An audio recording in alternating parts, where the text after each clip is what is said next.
Good afternoon, everyone. My name is Alvin, and I am pleased to be moderating today's live discussion with MSF, or Doctors Without Borders.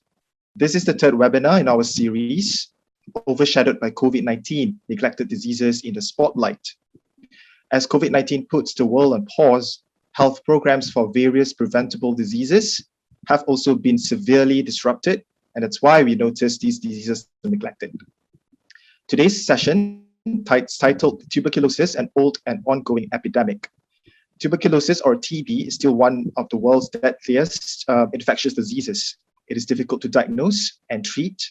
And if people with TB are unable to complete their treatment regimens, they risk developing drug-resistant TB or DRTB, which makes the condition more difficult to treat. Today, with our speakers, we'll discuss opportunities and challenges in diagnosing and treating this deadly disease, especially in Asia. This live discussion is organized by Doctors Without Borders, or Médecins Sans Frontières, MSF, an international medical humanitarian aid organization that provides free, quality medical assistance in over 70 countries to people affected by armed conflict, epidemics, natural disasters, and exclusion from healthcare. We'll start the session today with a short video about our organization. I don't see what she's wearing. How he earns money. What phone he has. I don't see who she prays to. That she's a threat. Which border they cross. I don't see if he's a soldier. If he's a refugee, Which side they are on. I just see a child. A human being. A patient. Doctors Without Borders. Independent. neutral, impartial.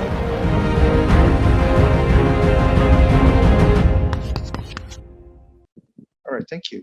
Before I begin the discussion, I'd like to share some house rules. Participants other than the speakers are muted. Questions may be asked using the Q&A box. We will have a Q&A session at the end of the discussion, and we will respond to your questions. We will also be recording the webinar for future viewing. Now, I would like to introduce our speakers today. First, joining us from Manila is Dr. Marve Duca Fernandez. Dr. Marve was the project medical referent for the DRTB project in prisons in Dnipropetrovsk, Ukraine in 2017. She went back to Ukraine from 2018 to 2021 in a DRTB project in Zhytomyr province. She is currently the project coordinator for the new TB project in Tondo district, which include the informal settlers in Manila, the Philippines. Next, we have Ms. Paransarimita Winarni from Indonesia. She is a DRTB survivor, and now she works as part of PETA, a patient organization in Jakarta, which works primarily to support people with DRTB to complete their treatment. She is currently the coalition leader of Indonesia Muda Untuk Tuberculosis, or Indonesia Youth Movement Against TB. Lastly, we have Mr. Chamletsak Kitarakul, also known as Jockey, from Thailand. Jockey is the project manager for Access to Medicines, AIDS Access Foundation, and the coordinator for FTA Watch. As for me, I'm Alvin, and I'm a pharmacist, and I'm trained in public health as well. I've been with MSF since 2013, working in missions in South Sudan, Syria, Ukraine, Pakistan, and I am currently working at the National University of Singapore. I'm also a board member of MSF Hong Kong. So once again, welcome all of you, and thank you for taking the time to join the session. Tuberculosis, an old and ongoing epidemic. While we're getting the discussion started, I want to announce that we'll have poll questions popping up throughout this webinar. So we look forward to answers from all of you. So make sure to listen carefully to our discussion, as you may get a clue to the correct answer. So I hope this will be interactive as we go on with today's webinar. Our first poll question is, tuberculosis or TB can attack many parts of the body, like the spine or the brain. But what is the body parts that tuberculosis most commonly attacks? So we have A, eyes, B, the lungs, or C, tongue?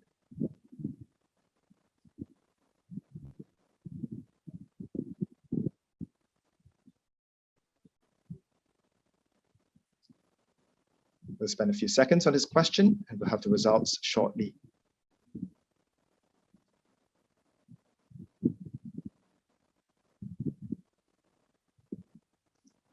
All right, great. So the correct answer is lung. So most of you got it right. All right, so I'd like to start today's discussion by asking each of our speakers, what is the TB situation in the respective countries? So how prevalent is it? Which parts of the population are affected? And how challenging it is for people with TB to seek treatment?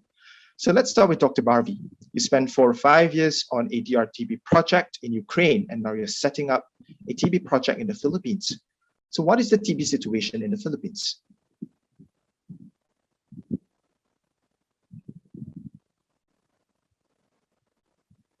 Dr. Barbie, over to you. I think you are muted.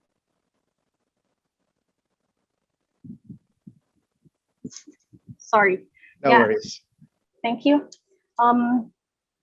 Tuberculosis is a major public health problem in the Philippines. In 2019, about 1 million people have active TB disease. We are fourth among 30 high TB burden countries. First is India, then Indonesia, China, and then the Philippines. It's a highly curable disease, yet a lot of people still die needlessly from it. Every day, 70 people lose their lives to TB in the Philippines. And many of these patients develop drug-resistant forms, which, as you said, is more expensive and difficult to treat.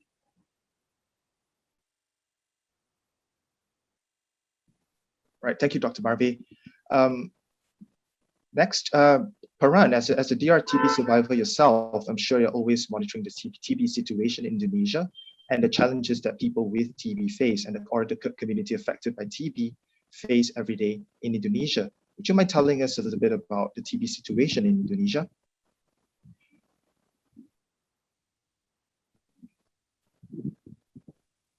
Okay, sorry. TB situation in Indonesia. I think it's not quite far from what Dr. Murph has already mentioned about Philippines. Indonesia also includes one of the 30 high TB burden country. From the Global TB Report 2020, Indonesia is now the second rank for TB burden.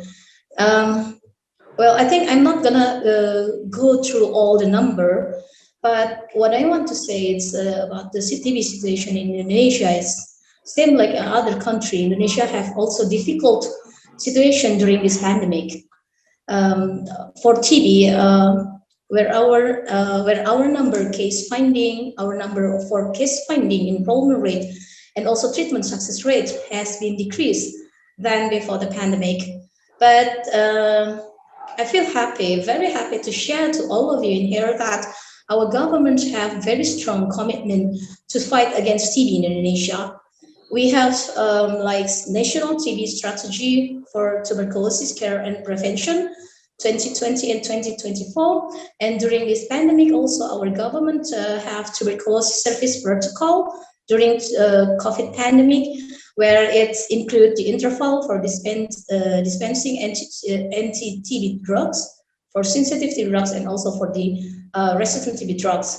And also really happy to share that yesterday our president launched a presidential regulation to accelerate TB elimination, and all of it, it's also include engaging community and also the patient group to eliminate TB in Indonesia.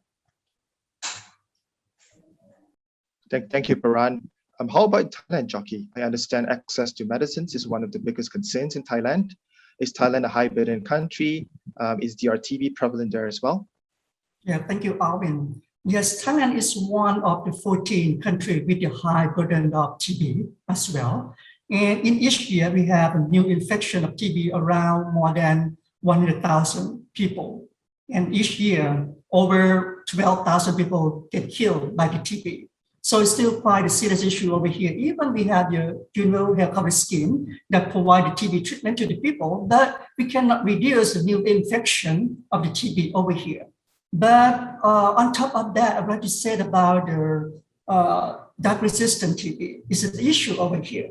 According to the Ministry of Public Health, the statistics, we know that we have about 4,000 to 4,500 people who have the drug-resistant TB, but only about 200 to 300 people can be diagnosed and get the treatment. So we have a huge gap of the access to treatment for the DR-TB over here in Thailand.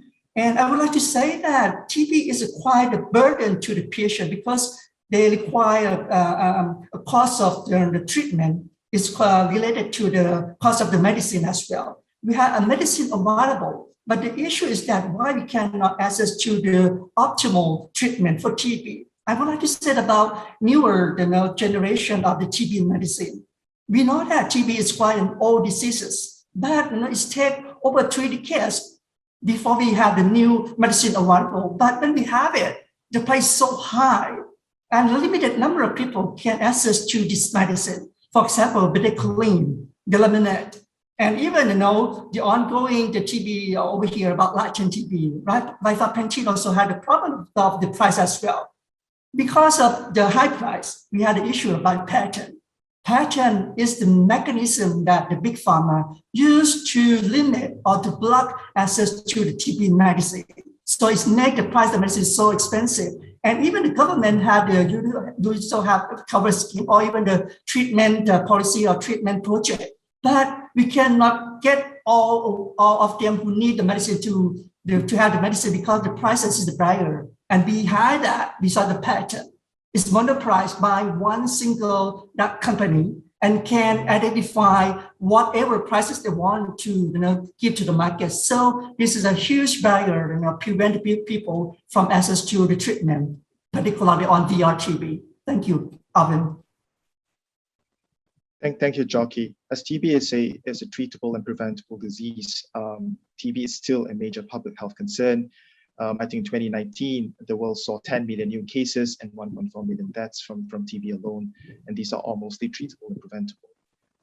And with COVID-19 wrecking the world right now, it is expected that the milestones or the gains that we have achieved over the past years to combat TB is likely to go down the drain, and we'll see this disease coming back with vengeance.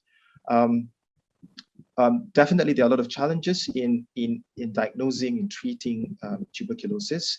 Maybe we'll move on to that particular topic and start with Paran. What are the challenges in diagnosing tuberculosis?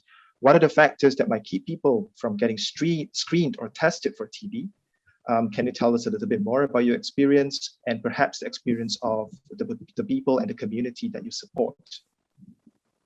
Okay, thank you. For my experience and from the we have a virtual training of TB survivor for accelerated response to DR-TB care in Indonesia. So from that to kind of the barriers to access the cure pathways to seeking diagnosis, people was afraid to start the treatment. I mean, for like the duration of the treatment and the cost for the treatment, and then the side effect of its stigma, discrimination, and everything.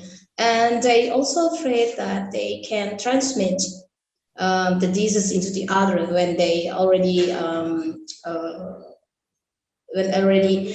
have diagnosed with TB. And then some of them didn't believe also or denying with the result. They don't trust the result because they felt that they don't have TB, so they don't want to access the diagnosis. And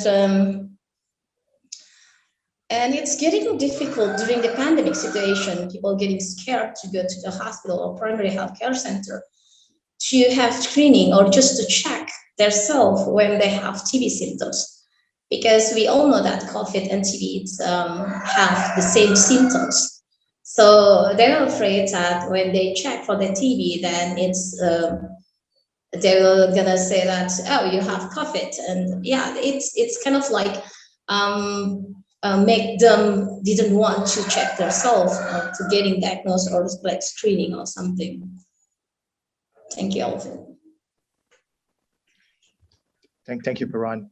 And as you are a DRTB survivor as well, among the people that you've met and support, have you encountered a lot of other people with DRTB? Are they also facing problems with other co-infections like HIV and diabetes?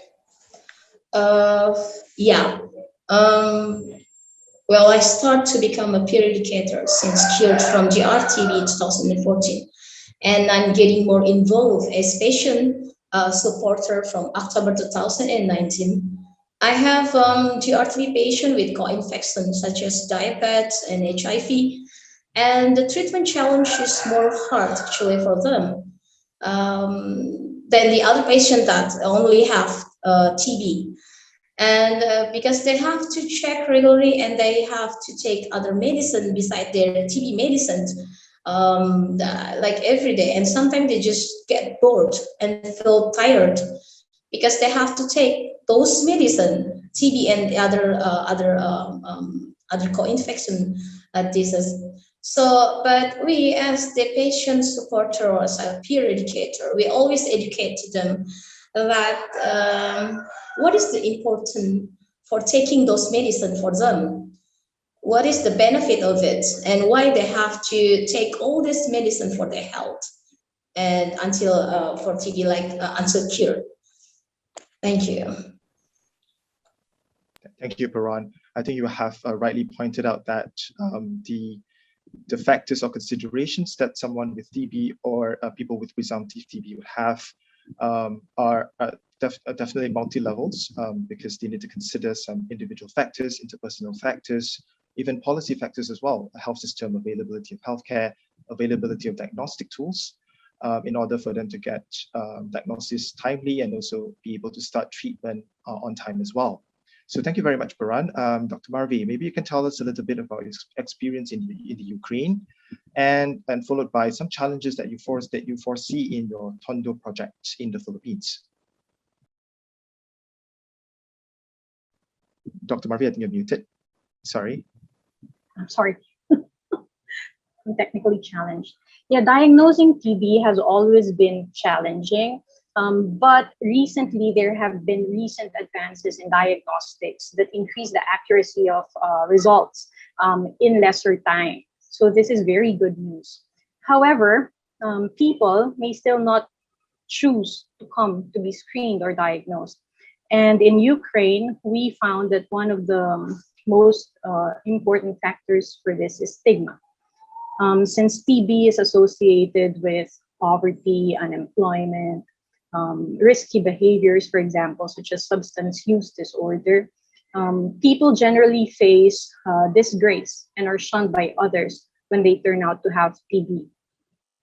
In Tondo, we haven't been there for long. We are just launching the activities, but I fear that this might also play a role in preventing people from being diagnosed or screened.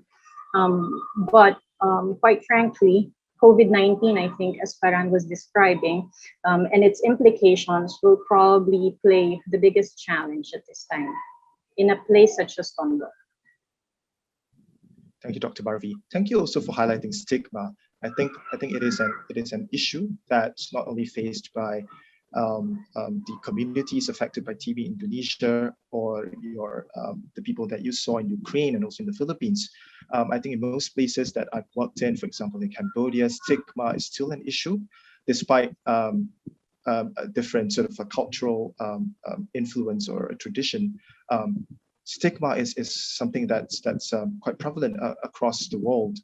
And people do associate TB with, like you mentioned, poverty, unemployment, risky behaviors, or even having HIV. I think COVID-19 will definitely add another layer of complexities into stigma and care seeking.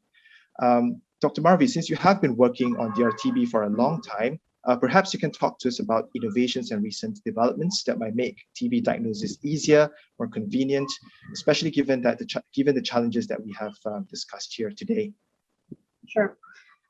Yeah, like I said, it's really an exciting time for TB diagnostics. There are several promising new and next generation technologies that are currently in the pipeline. So for example, for screening and triage, such tests that support early identification of people who may have TB. And we know that early identification is really very important in curbing the incidence. Yeah. So we have now computer-aided detection. And this is a software which is currently being scaled up, WHO recommended. This assists health workers in reading and interpreting X-rays in decentralized healthcare settings. So computer-aided detection utilizes artificial intelligence, and it identifies lung abnormalities suggestive of TB on chest X-ray images, with a number of studies showing that the CAD readings are actually comparable to trained human readers.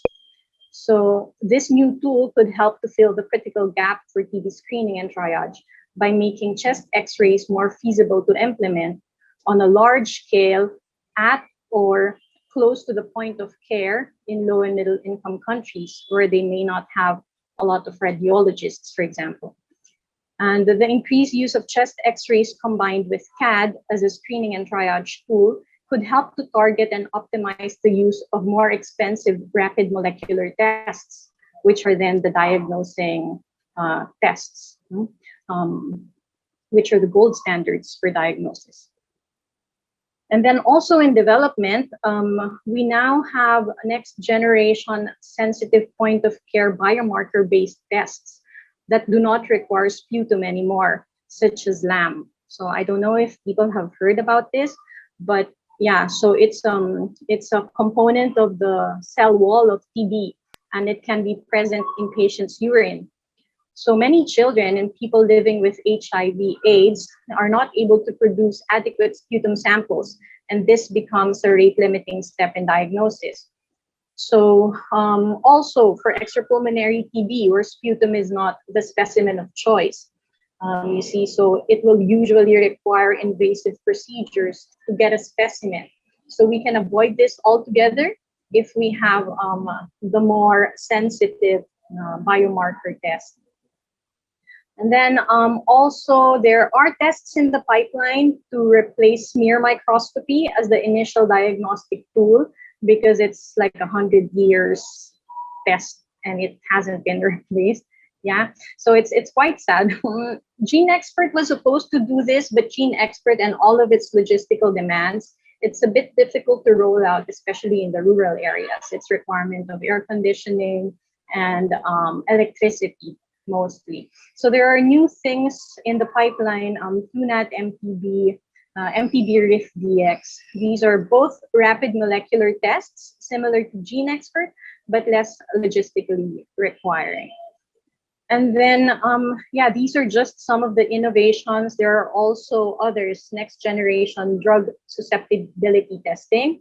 So the WHO just recently released the target product profile for this new DSPs that it requires, so that manufacturers can start producing it, researchers can start amping their research on it.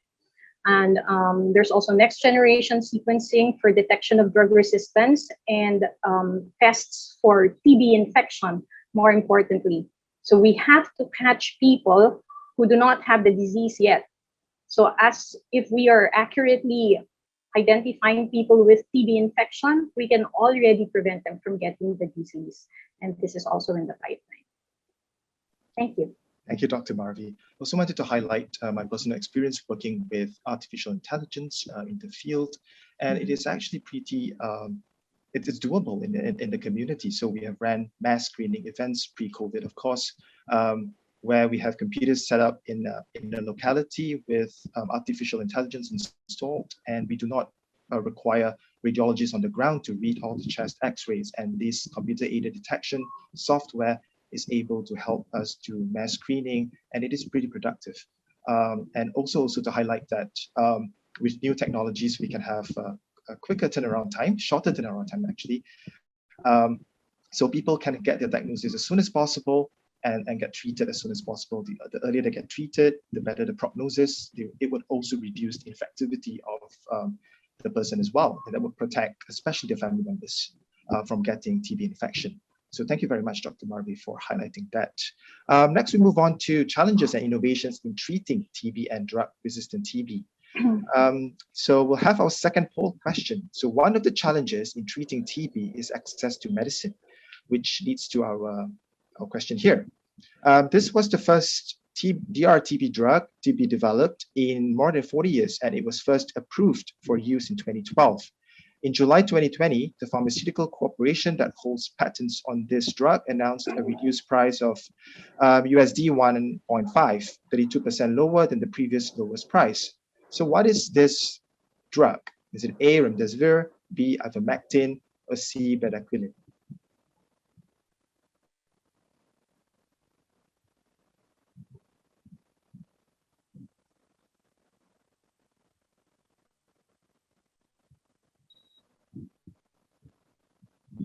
Just a few more seconds before the results come in.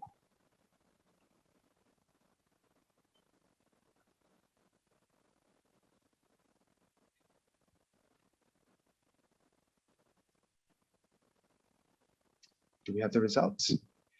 Yeah, so about 41% of the respondents answer remdesivir, 21% answer ivermectin, and 38% answer bedaquiline. The correct answer is actually bedaquiline. Thank you all for participating. And now I want to ask Jockey, as I believe you are very passionate about this particular issue, especially in Thailand. So over to you, Jockey, to comment on the issues of access to treatment, effective treatment for TB and DRTB. Yes, I would like to mention a key barrier of access to medicine, not just only for the TB drugs, but also the other drug as well. One of the significant components to address this kind of epidemic, we need medicine. And how to make it affordable is the key issue as well. Even in the rich country, if the price of medicine is so high, they cannot provide access to all the people who need it. So I would like to mention about how the patent system work over here. In the case of the bedaquiline, I would like to raise an example. Patent is like kind of reward to give to a person who invented a new thing. The system try to encourage the innovation, particularly for the medicine, is a new medicine. So this is kind of mindset that how to promote the patent system. But unfortunately, we have seen for so long that the patent system has been manipulated, has been abused. Instead of to create a new medicine, an innovation medicine, but they manipulate the system to extend the monopoly, because by the present system, to get the monopoly in exchange for the innovation, you have the right to monopolize the market for 20 years. So this is a reward. Then when you monopolize the market, it means that you can set up the price that you want, because you are only the single person who can produce and market that medicine. It's up to you that what the price that you're gonna set and sell to the people. But as I told you, that unfortunately the system has been manipulated, has been abused. They try to extend the monopoly period more than 20 years. Yet for the bedaquiline, we have found that one drug doesn't have only one patent. For the case of bedaquiline in Thailand, we have found 5 patent applications have been filed in Thailand. But in the other country, maybe 8. But in Thailand, we have found 5 patent applications over here. The first one, they filed for the base compound. That's a key patent. Base compound is mean that the raw material, the chemical structure that you invented bedaquiline. It is a quite strong patent. So you have a novelty, you have the innovative, and have the qualification to get patented for 20 years. It has been filed in Thailand in the year 2003. and it's going to get monopoly for 20 years, and it's going to expire in the year 2023. For the next 2 years, it means that this patent will be over.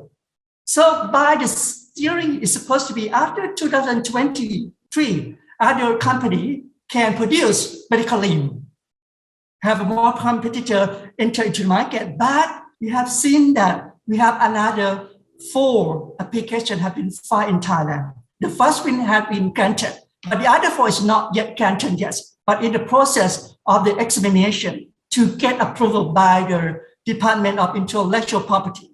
But you have seen that the second and the third one, they filed for the treatment for the DRTB and for the TB treatment. By our law, by the Thai law, we're not allowed to get the patent for this kind of patent application. Treatment and the method of use of the medicine are not allowed to get the patent in Thailand and in the other countries as well. But later on, have seen another application as well for the formulated salt and also the purity, the formulation. This is also another kind of tactic that the government, the big pharma want to extend the protection rather than 20 years. By these 5 applications, if all of them are granted in Thailand, the expiry is not in the year 2023, but they're going to get a longer period until the 2036. So totally it's 43 years, not 20 years. So this is kind of tactic that the big pharma use all the time to just keep the high price, and the people can access to the medicine. In Thailand, on the patent issue, we have worked on 2 medicines. The first one is Bedicaline, as I mentioned, and the other one is the Rifapentine. That's a medicine that provide for the latent TB. So there's a key issue as well, how to address about the TB epidemic in Thailand over here. So look at how it's worked over here. Luckily, after we have done a campaign for 2 years or almost 3 years already to make the healthcare system over here in Thailand can provide the medical aid to the people. And even the prices is quite high, and also it's have only one single originator data client in Thailand. Yeah, we the government allocate the budget to buy the medical aid for the people. But the price, as you see, is about $1,200 for a 6-month treatment. Compared to the price that J&J announced, they cut down the price to $400 and now to $340 for the 6-month treatment. For just for the poor country, not for the middle-income country who has a high burden of TB. So this is like how they manipulate the system. And even we have the medicine available in the system, but the quantity bought in this year is only 100 bottles. Why we have about 4,000 people who need the DRTB medicine. So it's not enough. And a large number of people cannot get to this medicine.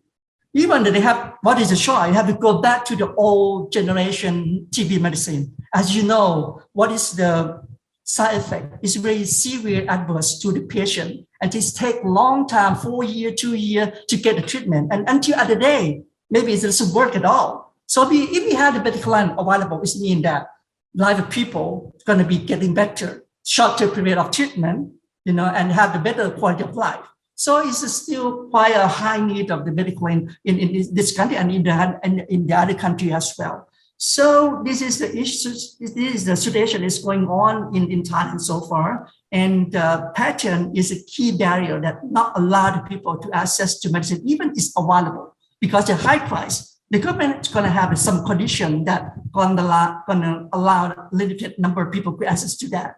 In terms of Rifapentine, we have filed a patent opposition against the Sanofi patent application on Rifapentine.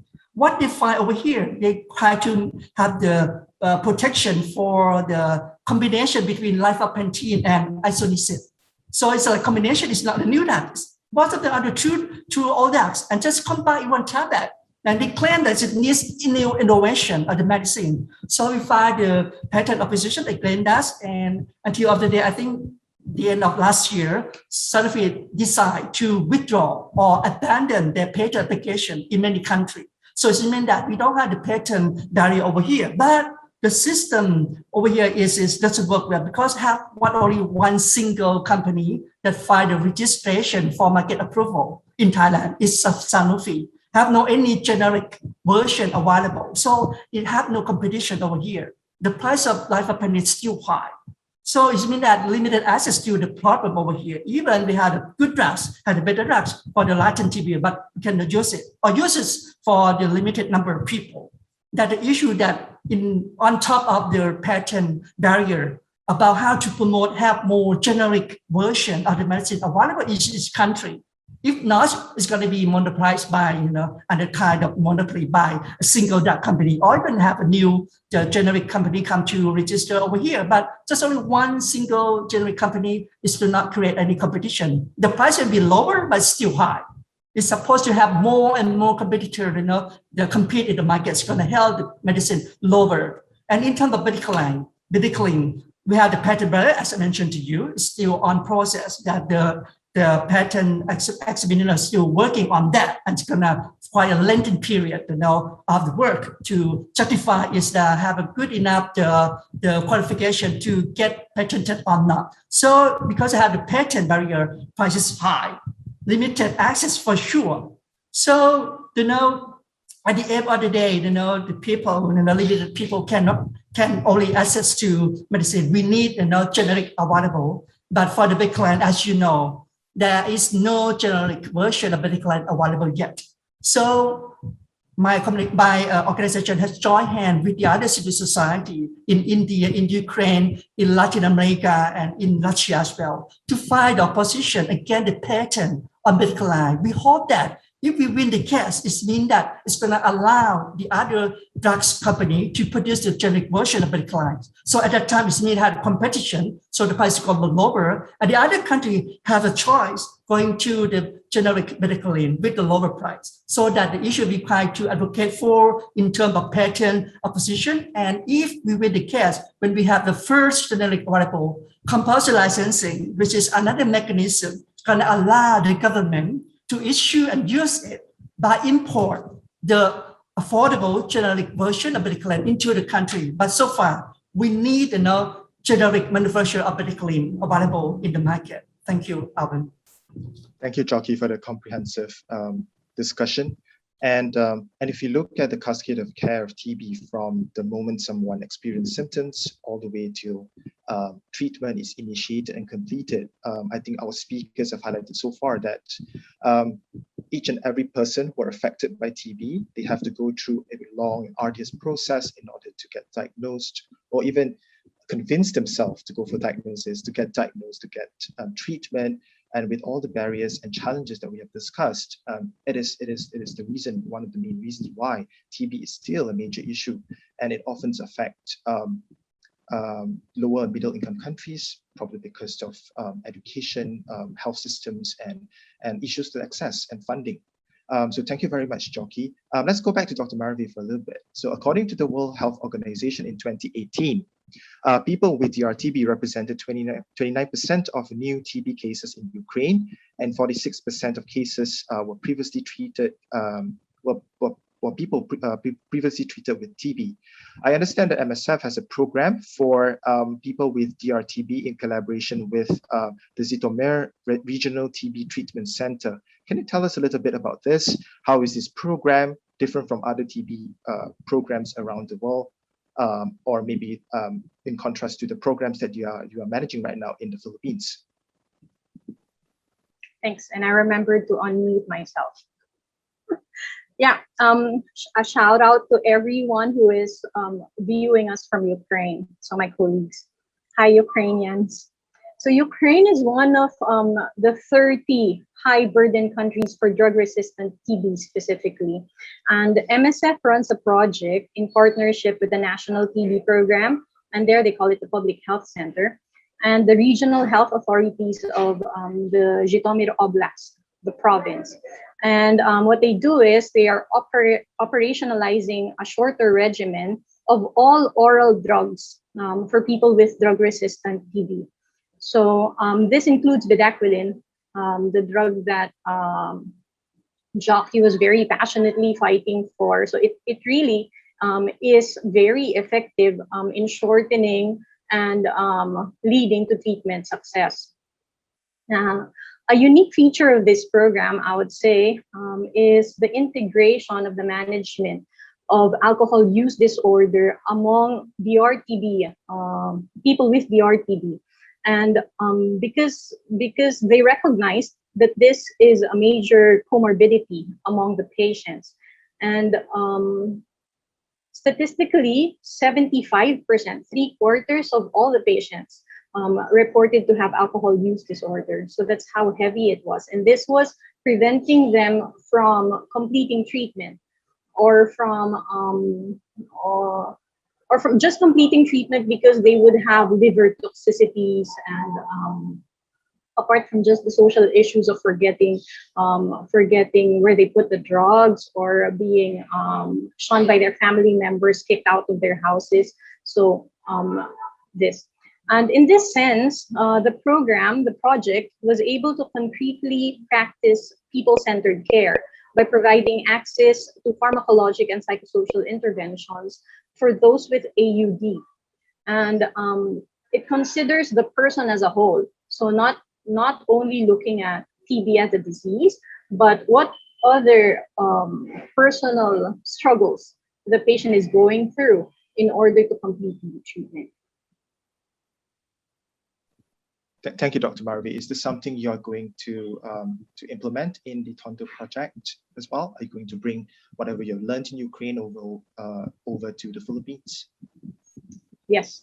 The goal here in the Philippines, in the Tondo project in Manila, is to support the national TB program and the Manila Health Department specifically to achieve its indicators in terms of notifications of TB disease, by supporting its active case finding strategies, to improve treatment success of patients with DRTB, specifically in providing psychological support through counseling, and also to put more patients on TB preventive treatment through contact tracing. But to get there, to get all those numbers, we will be guided by patient-centered care. And this is not just a concept. It's something that we know we can concretely practice. It's measurable. And we want our work to be guided by this, to expand outside of the clinic, to meet with patients in their homes, with their families, and with different stakeholders, not necessarily involved in TB, because in the end, it's their community. And as patients or people with complex needs, especially when they are sick with TB, we know that the fight against TB should go beyond the health sector. So this concept also enables us, and it guides us to build networks in the community to address psychological, social, financial concerns that people with TB suffer from. So, yeah, thank you. So the short answer is yes. Thank you, Dr. Marvi. Indeed, I think you have rightly pointed out that patient-centered care forms the crux of TB management, not just within the clinic or health facility, but also out in the community. And in fact, community mobilization is one of the pillars in the anti-TB strategy. So we'll move on to Paran to talk about her experience in Indonesia. So Paran, what do DRTB programs look like in Indonesia, and how difficult it is for people with DRTB to complete treatment, and how do you and your colleagues support them while they are getting treatment? Okay, DRTB treatment programs in Indonesia is also engaged community. In Indonesia now we have POP-TB. It's an association of patient organization that have more than 16 patient organization in more than 12 provinces. And our main activities are giving education, motivation, and also giving them psychosocial support for the DRTB patient and also the family. Not only the patients that in the hospital, primary healthcare center, or we go to the home visit, but we also giving education and motivation for the patient that in the hospital for prisoner. And during this pandemic, my organization PETA We also collaborate with other partners like private companies or other communities outside TB community to more involve and can contribute more in TB, especially in the RTB, such as they give us nutrition, breakfast package, and we also distribute grocery also and personal protective equipment, masks, and also sanitizer. And recently we also distribute hand sanitizer and masks for the from the NTP during this COVID situation. So if you ask like how difficult, it's really difficult. It is not easy to convince someone else to get into the long treatment, a possibility to lose their job, a lot of side effect, and then inconvenient condition they can have just only for cured. But once again, we as a living proof, we as the role model for them, we can convince them and make sure and trying to facilitate the challenge that our patient have, that we also can convince them that even though how hard the journey you may have, we can be cured. Example like me and my friends in PETA. And start from September 2019, me and few young people realized that the number for the TB prevalence in young people or productive age quite a lot of. We initiate coalition of young people, and the name is for the coalition is Indonesia Muda Untuk Tuberculosis or IMUT, to get involved and have concern about TB. IMUT is more different actually with the PETA. Whether our mission is to improve the understanding of tuberculosis through health and youth promotion activities, and also raising TB awareness through digital communication strategy. For these past 2 years, IMUT have already involved in collaboration with NTP, YEMO, CHIMSA, and youth movement at the global level for activities through the webinar, Zoom, podcast, TikTok, and everything. And the newest activity we have is raising TB awareness for the refugee in Indonesia, because I think what we're thinking is how a country can be more developed if their next generation become unproductive just because they had TB. That is from me. Thank you, Paran. I think it is very exciting to involve the youth in the fight against TB, considering that a lot of the young people these days, like us, we are creative and are able to communicate very well through social media. And I think that's great because TB is a challenging disease to treat, and even in the best condition. So I want to pass the mic over to Dr. Marvi to share experience. I understand that in Ukraine, a lot of the TB cases are found in prison settings, and in the Philippines, your project will be in an area that has the highest population density in the world. So maybe can you share with us the unique challenges presented by these conditions, and how can TB programs adapt it to such condition? Yeah. So when I was in MEPRO, the prison project for DRTB, there were a lot of prisoners with TB back then. And you are right, to say that it is challenging is an understatement. It was pre-COVID, it was in 2017. In the end, we had to close the project and declared it as a failure due to several factors, but largely because the prison system did not abide by the health system, which they had the right to do so. Yeah, it's under the Ministry of Justice. Unfortunately, it's the patients that face the lack of drugs, the lack of diagnostic equipment, and the long periods of remand usually created treatment interruption and worsening of drug resistance. So it was a system cost failure. Infection control also in the jails and in the prisons was not prioritized, understandably so. Despite our many efforts of advocating that it was the thing driving the transmission inside the facilities. Now, in a highly dense population such as Tondo, you can already imagine the challenges around maintaining adequate physical distance, wearing clean PPE, or just having an uncluttered environment. So these are all the high-risk environment for causing more TB infections. And then all that challenges mean that there's also a higher risk of contracting COVID-19 right now.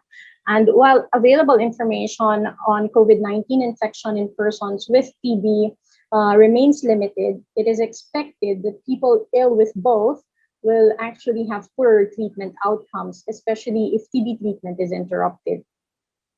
So, but with this, the government has initiated organizing an overall adaptive plan, including guidelines to ensure that TB services will continue amidst COVID-19 response. And in general, it underlines the importance of just observing public health standards and the strict implementation of IPC measures in health facilities and in laboratories.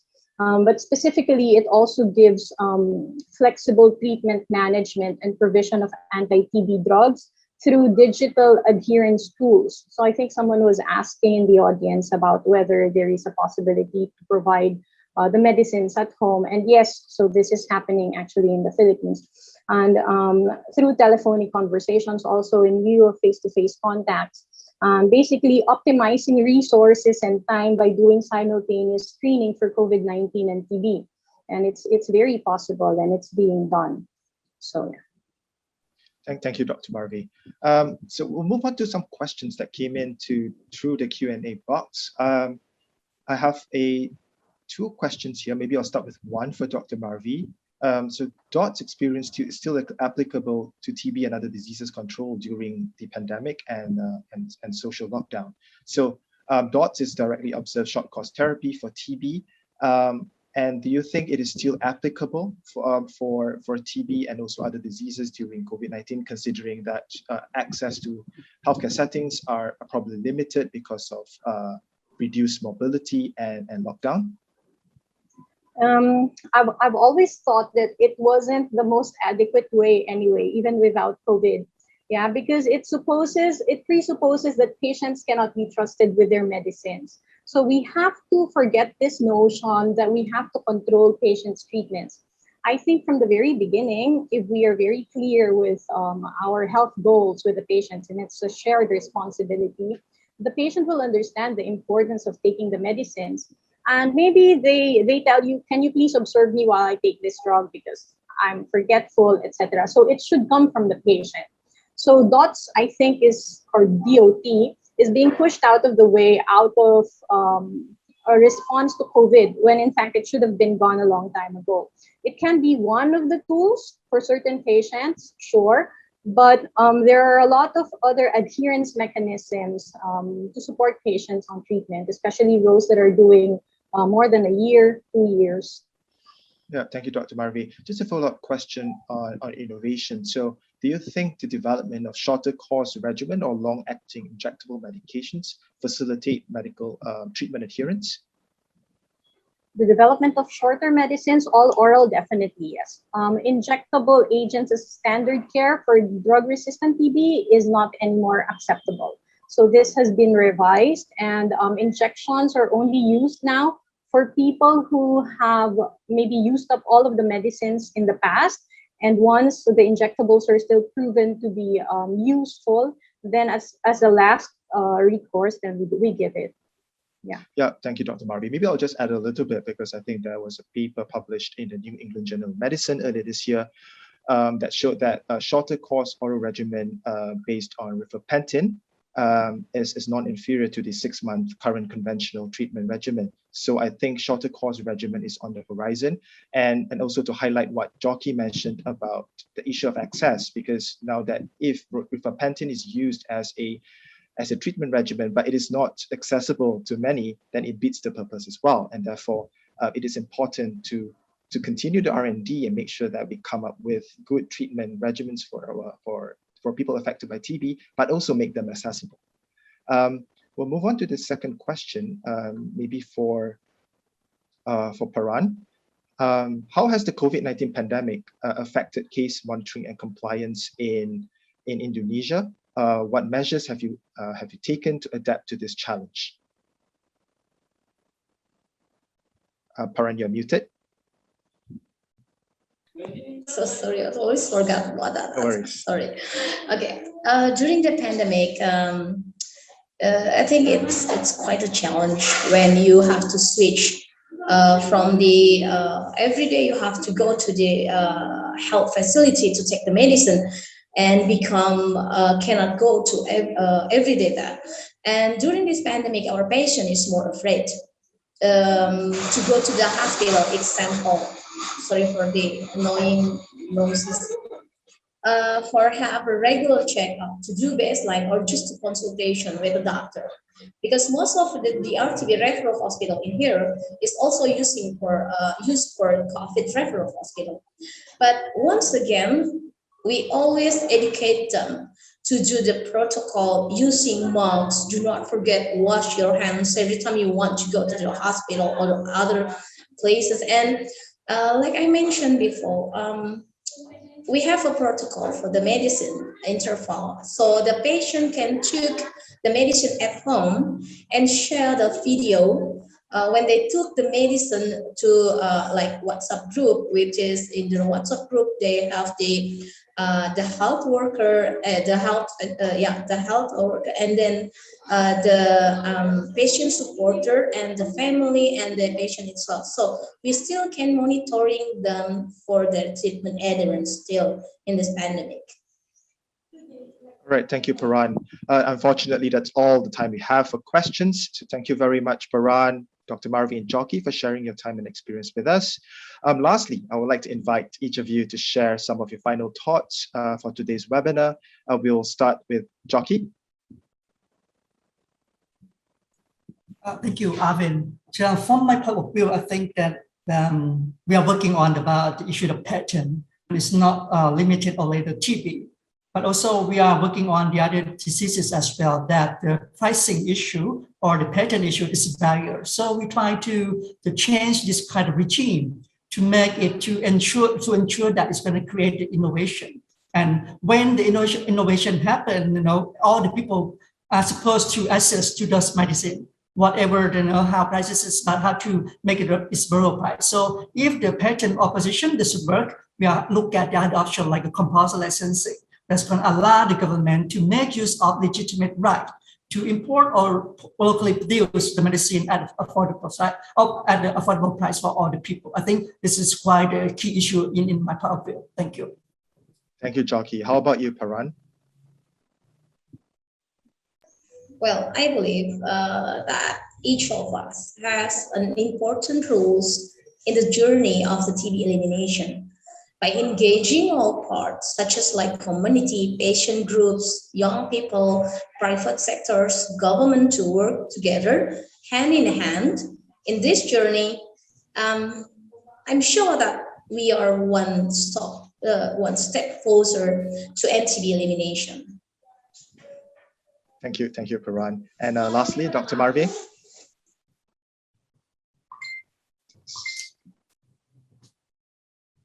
Sorry, very short. COVID has taught us that if we work towards a goal collectively with full force and with more money, we can do something about it. We should do the same for TB.